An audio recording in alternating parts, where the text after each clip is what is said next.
It's come. The Lotus parts have come.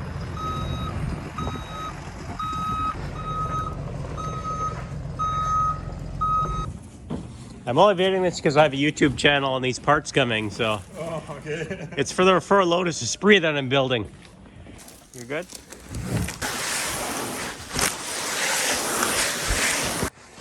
All right. Got one left.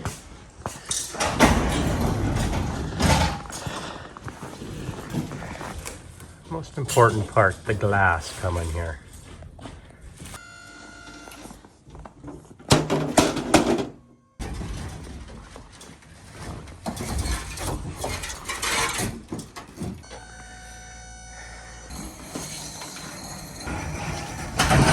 Awesome.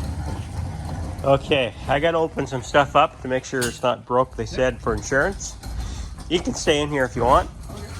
Yeah, okay. Okay. Okay.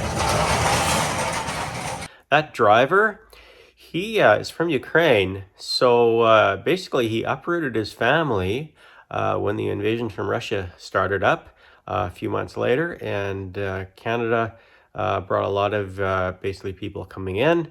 And he was able to get a job. He's highly skilled. He actually, I think he's a body guy as well as far as cars goes. But right, he's got his trucker's license, and that he is a really good driver. He did really awesome, and I was really happy with meeting him. And we talked a little bit, and he's interested in cars, so we talked about my car collection. So it was interesting too because the Lotus Esprit he wasn't even big interest in because he had seen them before because of where he's from. But DSMs, Eagle Talons, and Eclipses hadn't seen those before, so he was more interested in those. And of course, I had the Comet GT, which they don't have too many muscle cars in the Ukraine as well from the days gone by. So yeah, it was really good to see him doing okay. And I just thought I'd mention that he's from the Ukraine and he's doing very well.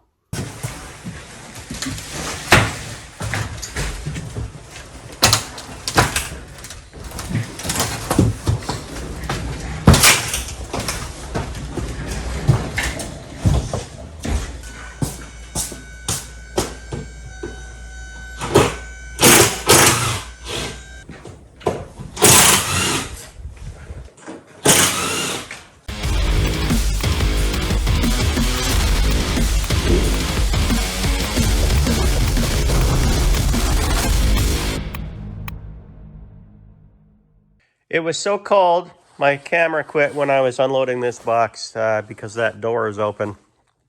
I don't remember what temperature this shuts down at, but yeah, it's cold. But it's all warm and toasty now. You can see the temperature right there now coming around. Anyway, so that's the windscreen, and it made it. I was really worried about this. The special crate made for it, and it was fine when I opened it up, and it is good. But I was really concerned about this for how far it came, basically to Western Canada, which if you were going to the UK across the ocean, you leave towards the east. And obviously we're a very vast country as well as the ocean between us. So this took a lot of transit, and it made it. So I'm very happy about that. This is like $430, or not dollars, 430 pounds, which I think in dollars, US dollars, is maybe 500 right now. I don't remember what the exchange rate is there anyway, but it was a lot still cheaper to do this than to buy it from an American company who actually gets these from SJ Sports Cars or from the UK anyway. So it would just get shipped to US, and then it would end up coming to me anyway on a second shipment. So I just did it direct. But what's more expensive is this is the sunroof kit. Well, this is a sunroof, but it came with a kit, which was like £625. But I do want to have an open roof option. So now I've got both. I've got the solid roof, which is somewhere over there. I don't remember where. But anyway, I've got the solid roof and the sunroof option. Have to change some seals, I think, for this though too. Even got some carpet in here and stuff. I'll take you through this once I get it all sorted out. But yeah, there's a lot of parts to go through. Very, very pleased.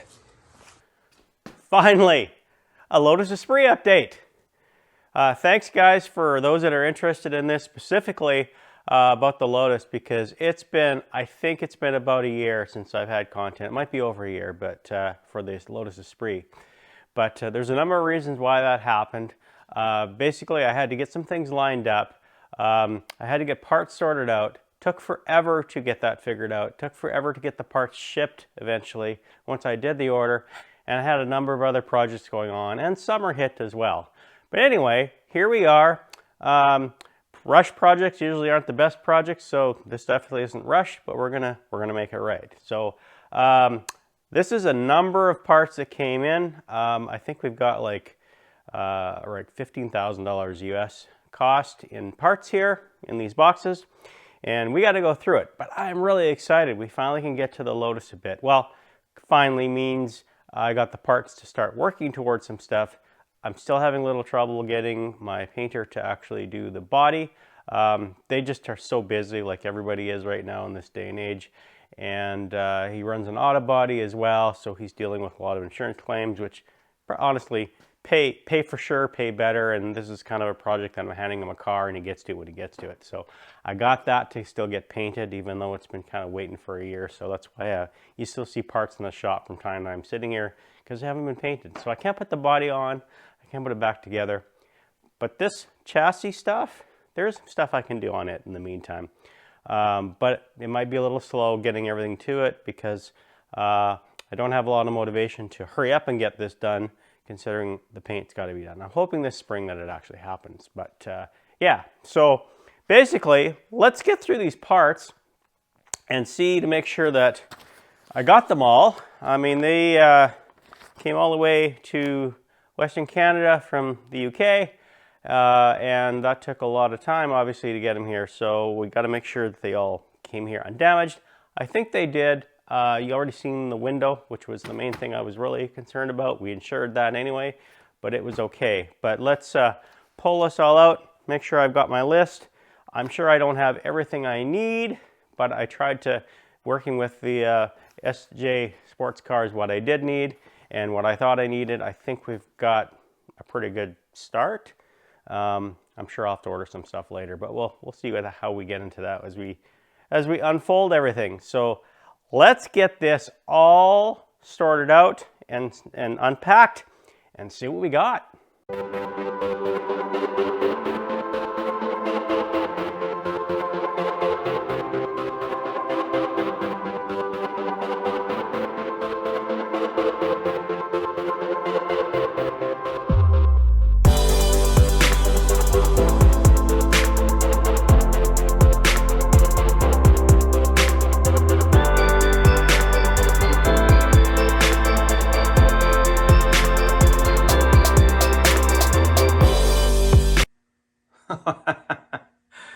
Wow, there's a lot of stuff once you take it apart. It's kind of overwhelming how much I got to put back together eventually, but one piece at a time, I guess. So I'll take you through some of this. Actually, in that box right there and here are the fuel tanks. We got some new fuel tanks that we desperately need. For those of you who watched the episode of removing those and what they look like, they were pretty rusted out, and these are just nice replacements, and they won't rust. This is obviously some ventilation piping that we need that come from the basically the sides going into the engine, as well as I think the intake itself. I think that's it left for this box, and then we've got everything removed. So yeah, we got some shocks and some bushings here. And I broke an oil cooler. You probably might have seen that episode too. You can go back and look at that where, yeah, that broke. So now I've got one of those. And yeah, we got a few things here. This, gasket set. Obviously some O-rings and stuff that we needed. I was hoping they actually left all the part numbers on so I could know which is which, but I guess I'll just have to mix and match, unfortunately. This is a plate you can still get for the interior. Mine was all cracked up. Got some floor mats here. That will work.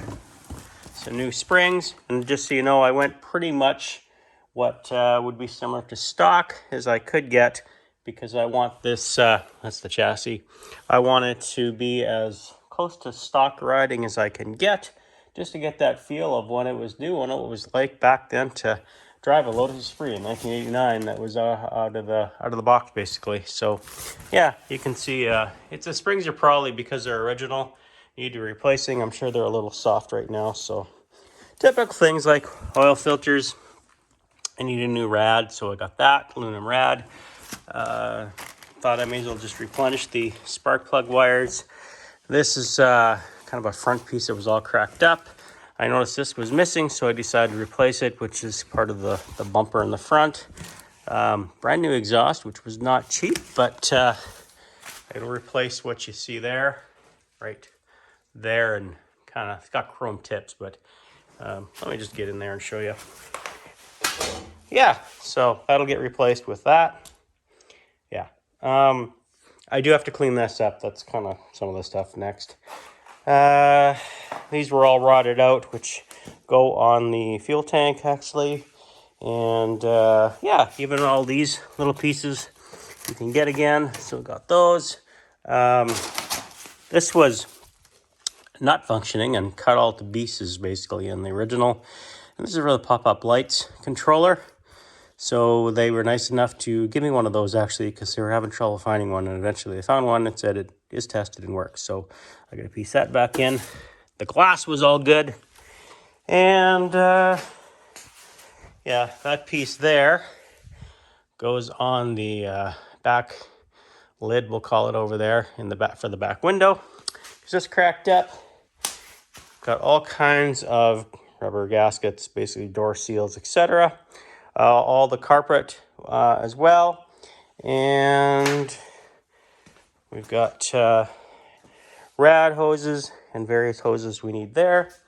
And let's see, we've got, I've got the gas door lids back to put in, and I should have most of the hardware to put that in. We've got to chisel that out a bit because they basically covered it up. You can check that out in some previous videos as well that I did, where whoever had it before did quite a bit of extra work making it different and customizing the back end, and also got rid of the flaps on the sides for the fuel fill. Got some other boxes here, little boxes with a bunch of little stuff in. Got some badging, because we need new badging, of course. And yeah, those are for the center caps for the wheels. That's familiar. I think it's to do with the basically the bonnet pop-up, if I remember right, or it could be actually the back hatch or whatever it is called. And I think that's something to do with the fuel tank. They got key cuts, because I only got one key for this, so I decided to get some Lotus keys for it. I think that's supposed to be a Lotus type key, but it says, let's say JMA. I don't know. Anyway, I'll have to figure out what a lot of this stuff is. This is for the, I figured I might as well put this in since it's all apart, because this is a little problem to get back in once the car is all together. And that's for the, basically from the steering wheel to the column to the steering rack. And I don't know, I think these are spring clips for the door, the fuel filler door. Yeah, a bunch of little stuff in there. Another little box of goodies over here too, I guess, that I haven't really even looked at. I have to figure this out. I got a lot of stuff to go through. I don't know. I have to figure all this stuff out, what this is for. It's been too long, and I think this is to do with probably the timing side.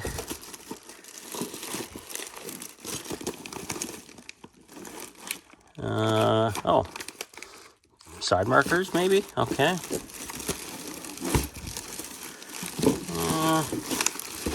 Oops, things are falling out here.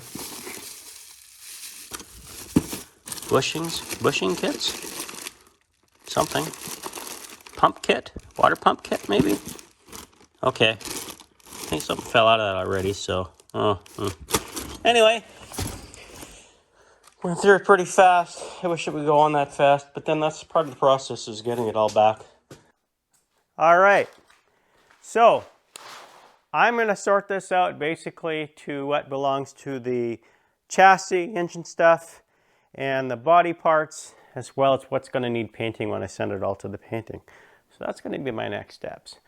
Probably you're wondering when am I going to really get to the nitty gritty on this and start putting stuff on. And to be honest, I'm going to slowly get to it. Like I said earlier, I want to get that I want to get the body for painting, and then that's going to motivate me to do that. So when the body gets painted, it's finished, and it's all kind of fresh in my head what I've done with the chassis over there, and we can get that done. But I'll work away on it. Like for example, I want to take the engine transmission off, and then get the T-bone chassis itself, actually the frame there, ice blasted is my hope. There's a couple places locally that will do ice blasting, but I don't know if they'll do anything like this because they do more industrial stuff. But I got to call them and find out. If not, we'll see what my plan B is on that. But that's what I'm hoping to do, is to basically preserve that galvanized without discoloring it. And I think ice blasting is probably the best. If you got any other ideas other than the old arm work that I know some of you have done, and you haven't got it perfect even doing that, galvanized is just hard to preserve actually after it's soiled, we'll call it. But anyway, that's something that can start getting done as well. So I'll get to it. So yeah, I got a lot of work to do. I think sorting this is going to take some time. Anyway, to catch all that and much more, please subscribe, enjoy every day, and always make it right. Whew, I had a lot to do. Hey, I'm just kidding. I am extremely excited. I got a bit of work to do, I know I said, but I am very excited to get this going. And now that I got parts in front of me, can't wait.